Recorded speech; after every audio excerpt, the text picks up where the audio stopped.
ლელობა სადგურის მოედანზე უკვე რამდენიმე საათია ადგილზე საგამოძიებო მოქმედებები მიმდინარეობს. მოკლული ახალგაზრდა კაცია, რომელსაც ჭრილობები ყელის არეში აქვს მიყენებული.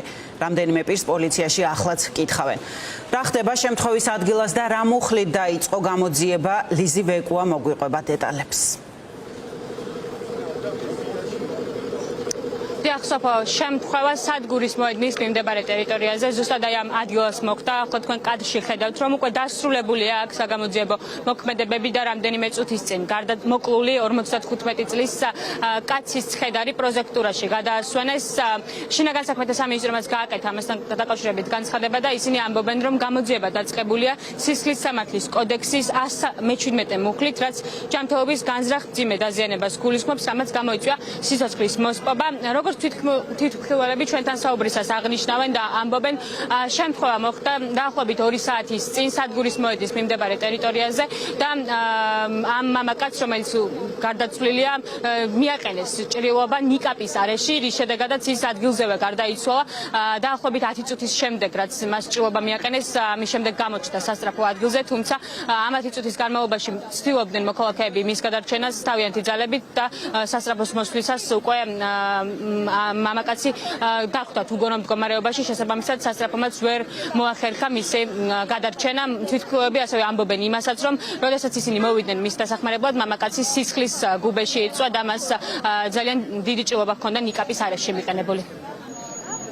დაპირისპირების ხმა არ გამიგია, უბრალოდ ეხა პოლიცია და ის მოვიდა, მეც ადამიანური იმით გადავედით, ხოლმე არაფერი არ დავინახე ის, რომ მამაკაცი უკვე ძირს იყო სამწუხაროდ და სისხლის გუბეში. საიდან მცდიოდა სისხლი?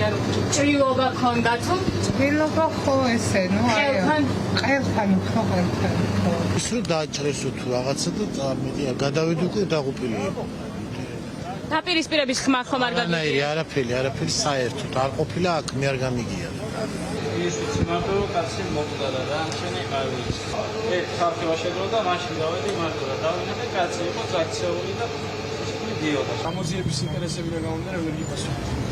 და სახის არეში თუ აქვს დაზიანება, იმიტომ რომ ამბობენ, რომ აქ შეხლა შემოხლის დროს ამბობენ, რომ ნიკაპი აქვს დაზიანებული. 2 საათის განმავლობაში ახლა ათვალიერებდით ამ სხეულს დაახლოებით და სად აღენიშნება დაზიანება? ხო, მაგრამ თქვენ ხო შეგახედეთ, ახლა შეამჩნევდით რაღაც. ვერ გეტყვით გამოძიების ინტერესებიდან გამომდინარე, დიდი მოგიში მადლობა. რა მოხდა? შეგიძლიათ რომ გითხრათ დაპირისპირება იყო, მოკლეს ეს ადამიანი, თავად გარდაიცვალა? ვერ გეტყვით. აი, ახლა იმ სხეულყვალზე არაფრის თქმა არ შეგიძლიათ? დაზიანებები აქვს ამ ადამიანს? შეჯერობით სანამ ექსპერტია, ვერ გეტყვით ვერაფერს. ესე ზედაპირულ დათვალიერებაზე ვერ ამჩნევ.